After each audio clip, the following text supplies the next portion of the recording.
Hey guys, sorry that my voice is a little bit rough, but I'm feeling under the weather this morning. However, it came to my attention that I made a pretty big mistake in my debate against needgod.net.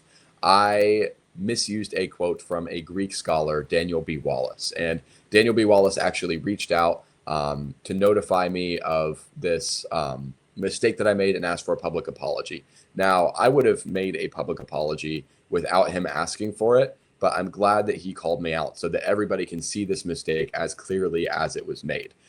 So in this video, we're going to go over, how this mistake was made, why this is actually such a serious mistake, and how myself and others can do better in the future to make sure that this doesn't happen. So the quote that I used was, "The perfect passive participle ke keritomene indicates a permanent state as the result of a past completed action. Mary had been endowed with grace, kerito, in the past, with the effects continuing into the present." That was supposedly from Greek Grammar Beyond the Basics. Now, I received this quote from a friend who I thought I could trust and is trusted by many Catholics.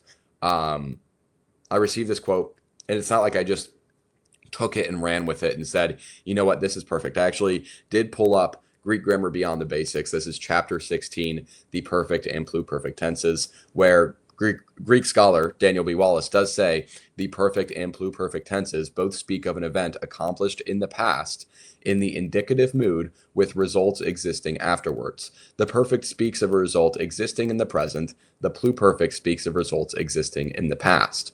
Now, that is what I saw when I was looking over this.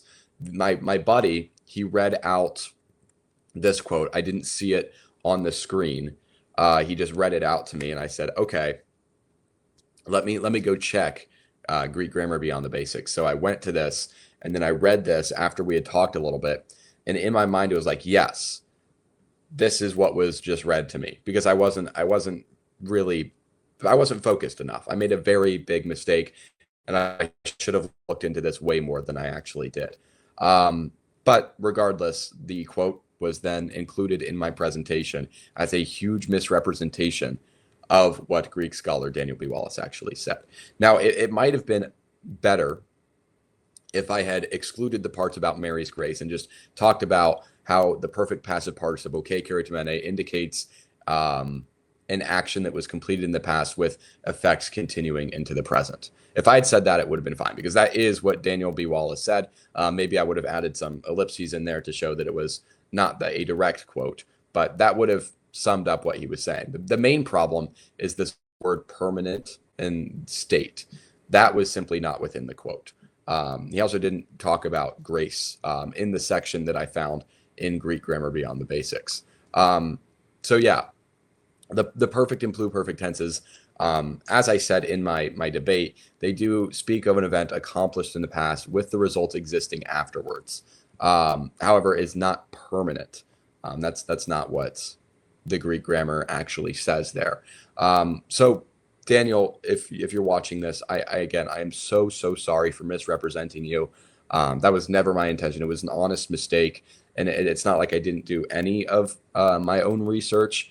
I just received this from somebody that I really thought I could trust, and when I checked it with the actual Greek Grammar Beyond the Basics, chapter 16, it seemed like it lined up to me, and I should have been much more careful. But then my friend sent over this this quote afterwards, and I put it into my presentation thinking, yep, this is one I've already verified. So I didn't really go back and check on it anymore, because I'd already looked in Greek Grammar Beyond the Basics. So yeah, this is a horrible mistake, and we can talk about why this is actually so detrimental. One, because I used this in a competition of sorts. This would be a false win. It seems like the general consensus of a lot of people is that I did very well in that debate, especially my opening statement. A lot of people thought it was very convincing. But that kind of excludes that, because I used something that isn't true. I inadvertently lied to a lot of people. So that's the first problem with this. Another huge problem is that I'm misrepresenting someone. Daniel B. Wallace is a very respected scholar, and I took his works and I changed what they said. That could take away credibility from myself, takes away credibility from Daniel B. Wallace, which was never one of my intentions. This is something I truly thought that he said. And so, yeah, I'm very sorry to Daniel about that. This also is a lie to a lot of people who were watching the debate. A lot of people were misled and thought that the Greek grammar actually implies a permanent state. I would argue that it does, and I can pull up other quotes maybe some other time, but this is not a argument for the sinlessness of Mary. So I have a few requests. Number one, to Daniel B. Wallace, if you can find it within your heart, please forgive a sinner like myself. I really would never intend to do this on purpose, but it is just the sin that separates me from God that led me to do something like this. A second request goes out to everybody who was affected by this, everyone who saw it. Please do not take this mistake as a point against the sinlessness of Mary. Please do not take the mistake of a 19-year-old in a presentation. Don't take that as a rejection sort of Mary's sinlessness, because my inability to check my sources is not the same as Mary not being sinless. There were still a lot of really cool points made within that presentation outside of this false quote.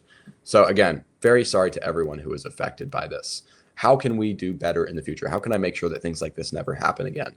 And I think that there's a lot of people, like even Ryan himself, and this isn't me like passing blame, but I'm just using him as an example. He has used fake quotes in his debates as well. He got called out by William Albrecht as someone who was using fake church fathers. So how can we be more careful? We always have to go back to the source. I try to do this as much as I can. In my recent video on PSA and with Redeemed Zoomer, I went back to Calvin's Institutes. I poured through every single thing. Same here with the Westminster Confession. I try not to quote anything that I don't have a copy from, and I genuinely just made an exception for this one quote, and I'm so glad that I got called out on it. I'm very, very happy about that, so that everybody can see the gravity of making a mistake like this.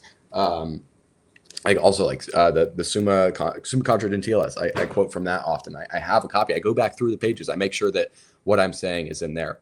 And so if you are looking into, maybe getting into apologetics, or maybe you're looking at maybe starting debating, make sure that you have a physical copy of everything.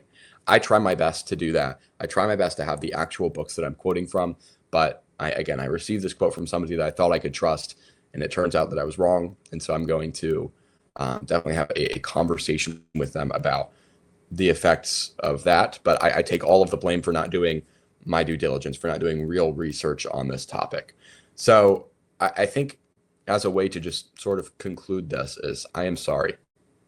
I have no idea how I let something like this slip through the cracks, because I kind of pride myself on being extremely thorough in my research, and I simply did not do that here. And so, yes, I apologize to Daniel B. Wallace and to God for lying.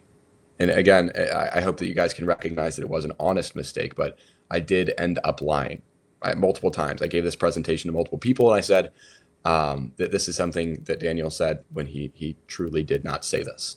So again, I'm very sorry to everyone who is affected by this. I hope that you guys can forgive me. I hope that Daniel B. Wallace can forgive me, not have a tainted view of Catholics as a whole, or of myself, because this is a very honest mistake.